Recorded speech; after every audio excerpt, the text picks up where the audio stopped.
Still Crazy After All These Beers is brought to you by our friends at Michelob, crafting a better beer. And Porta Pong, the world's #1 best-selling inflatable beer pong table at portapong.com. Now, Mike, I got to tell you, one of the first microbreweries I ever went to in Lancaster, Pennsylvania was Stout's. Right in the middle of Amish country.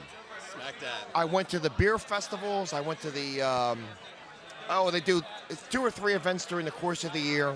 And I had an absolutely remarkable time. So Stout's is near and dear to me. Carol and Ed and Eddie and everyone out there. What do you do with the company? I do all the sales, marketing, PR, promotions, and wholesale management for Jersey down to DC and Eastern Pennsylvania. It's a great company. I just love them. The food is great in the restaurant. It's absolutely love the company. And the beer, what am I drinking? Fat Dog? This is the Stout's Fat Dog, which about 6 years ago we changed to be an Imperial Oatmeal Stout. An Imperial being an increase in alcohol content and an increase in the hop bitterness that's present in the beer. So it gives you a complex richness from the oatmeal stout with a nice smooth finish, and it has a nice bitter hop finish to kind of balance that out. And balance has got to be the key word, because that's the one thing I get from this. Nothing dominates, if I may say, so it's a really, really well-balanced beer. Absolutely. Well, it's actually always on tap here at the High Street Grill, and us being at the High Street Winter Beer Festival. So this was a request for John to have this here. And a lot of people kind of rate this as the go-to as far as imperial stouts, as far as what they would like to emulate when new breweries start out and things like that. Like I said, it's not over the top, it's not overbearing. You never really realize that it has 9.5% alcohol in it. Wow. It's very smooth. And I got to tell you, Mike, I didn't know that coming into this. 9.5%, because the alcohol is really hidden very, very well. Very, very smooth.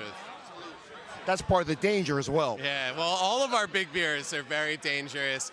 We're not necessarily an extreme brewery by any sense of the imagination, but we do make some extreme beers on the more balanced and drinkable side of things.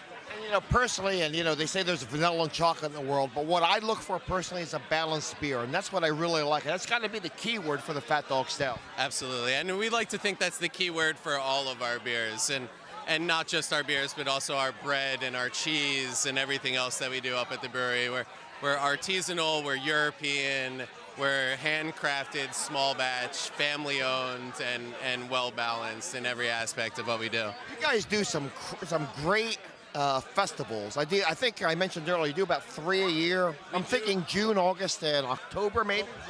We do 4 microbrew festivals a year. We do one in February as our winter beer festival, and then we have one in June, one in August, and one in October for our microbrew festivals, which you can check out on our website at stouts.com for all of our events and everything like that. I want to remind people the spelling. Stouts is Stoudt. Absolutely. Okay. We were started by Carol and Ed Stoudt, which came with the umlauts, but you can't put that on a website. Right. Carol is an icon in this world. She's got a great reputation, and obviously she's putting out some remarkable beers. Yeah, well, she was the first female head brewer in the country since the Prohibition, and there's still not many female head brewers, and even in the grand scheme of things, there's not many family-owned breweries these days. Everyone has outside investors and shareholders, and our only stakeholders are Ed and Carol Stoudt and the employees of the company. So they have a nice little program to keep everyone in tight-knit group, and I couldn't ask for anything more. It's a great family to work for. I want to head around back where they have the antiques, see if I can find one of those paintings that they discovered years ago that had, what was it, one of the original... Am I getting into a Declaration of Independence? Constitution, yeah. Constitution, absolutely. It wasn't at our antique mall, but right down the road there was an original copy of the Constitution sold for $20. It was hiding behind a picture in a frame. Oh my God! And I think if I remember, because you're going back several years, didn't they sell it? Yeah, but the guy sold it for $20 because the guy bought the frame. He liked the frame and he bought it for $20.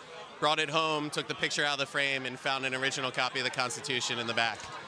And I assume he ended up selling it, right? I'm actually not sure what happened with it. Yeah, I don't want to say what happened because I don't know for a fact. But, I can't really imagine many people that would be able to fence an original copy of the Constitution, I mean, there's only a few buyers in the world that would even be able to afford something like that. So I'm sure it ended up in a Smithsonian or, something along those lines.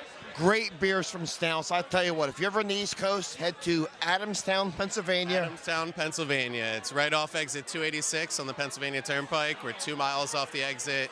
Come by for the bread, the cheese, the antiques, the farmer's market, the restaurant. Always good times. That's right. It's not just beer. It's also the whole experience. The whole experience of Lancaster. Entire day there. Absolutely. Thanks for joining us. Thank you. We're going to enjoy the rest of this beer. Cheers. Cheers to you, and we'll see you next time on Still Crazy after all these beers.